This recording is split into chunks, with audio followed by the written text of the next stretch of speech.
কমলা বাগানে আসতে পারবা, ঢুকতে পারবা, এরকম ধরতে পারবা, খাইতে পারবা না।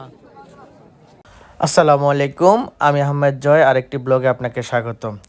আজকে আমরা যাচ্ছি কমলা বাগানে, শ্রীপুরে। এখন আমরা শ্রীপুরে পৌঁছানোর পরে জুম্মার নামাজের জন্য চলে যাই মসজিদে।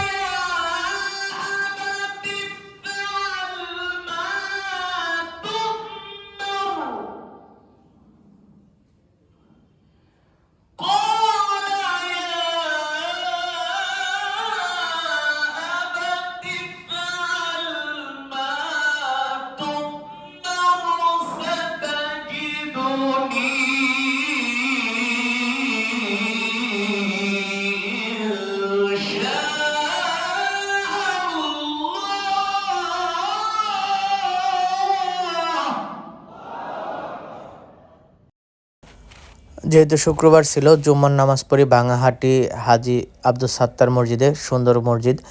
নামাজ শেষে আমরা শ্রীপুরের বাস স্ট্যান্ডে চলে যাই, দুপুরের খাবার শেষ করি। খাবার শেষ করার পরে আমরা কমলা বাগানের উদ্দেশ্যে রওনা দিব। আমরা যে দুপুরে খাওয়া দাওয়া করি কমলা বাগানের উদ্দেশ্যে।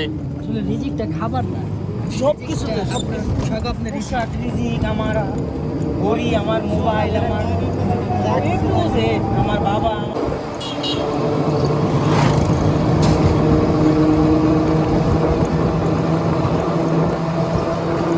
বরিশালের শাস্ত্রা মিলে কি পর্যায়ে করে প্রচুর কিরকম মাঝে পর্যায়ে চেষ্টা করে বরিশাল ভাষা যারা যারা বুঝে, যারা একটু ঢাকা থেকে যায়। আপনাদের ভাই বলি আগেই, আমাদের কিন্তু বিক্রির ফল না। এখন যেইগুলো আছে এগুলা খাওয়ার উপযোগী না। আপনারা 20 টাকা টিকিট দিয়ে ঢুইকা বাগানটা পরিদর্শন করতে পারবেন, কিন্তু ফল ছিঁড়তে পারবেন না। ফল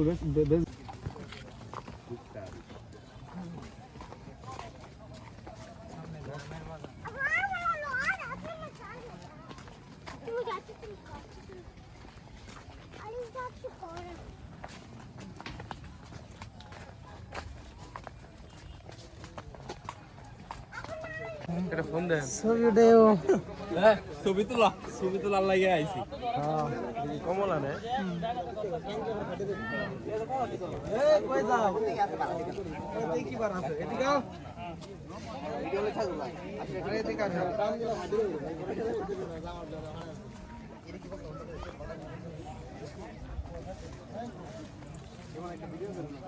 এই শাওন, এই মুরাই তাড়াতাড়ি আয়।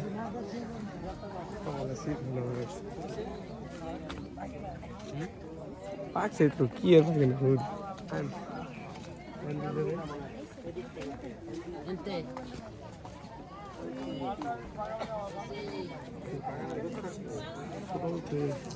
দারুন পাকছে তো আমার বেচা লাগিল।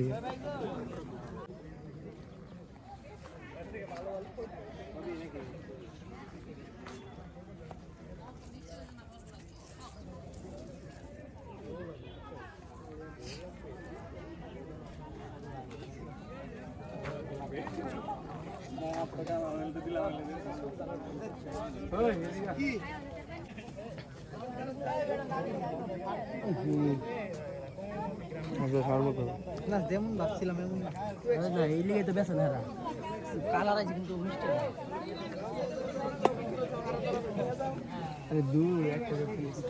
শ্রীপুরের সেই বিখ্যাত কমলা বাগান, এই যে কমলা এখনো পাকে নাই ঠিক মতো, অবস্থা খুবই খারাপ, একদম প্রজেক্ট লস আসার পরে। এই যে এখানে এগুলি এখন ছিঁড়া যাবে না, খাওয়া যাবে না, ঢোকার আগে এই কন্ডিশন দিয়ে দিচ্ছে।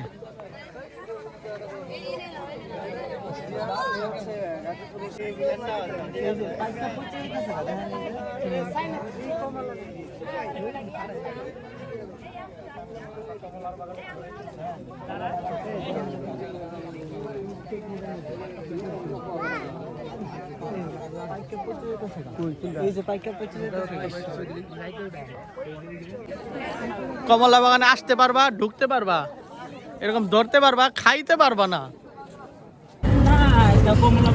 একদম আশাহত হয়ে লস প্রজেক্ট শেষ করে কমলা বাগান শেষ করে এখন আমরা মালটা বাগানের উদ্দেশ্যে রওনা দিছি। দেখি কি হয়।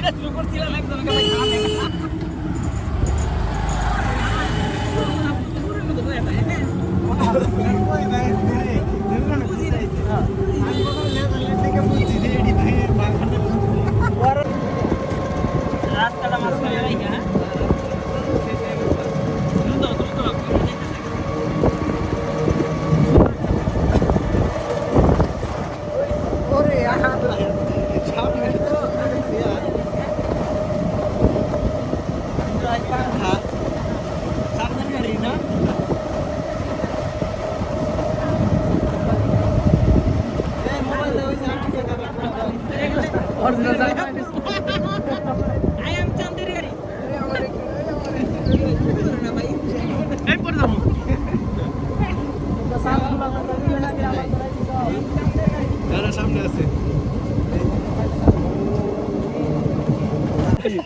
মিষ্টি ভাই সেই মিঠা শিওর তেল তো নেওয়া লাগবে কি শুরু করছে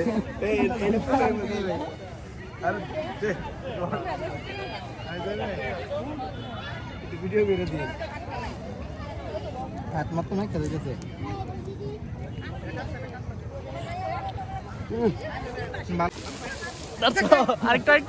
আরেকটু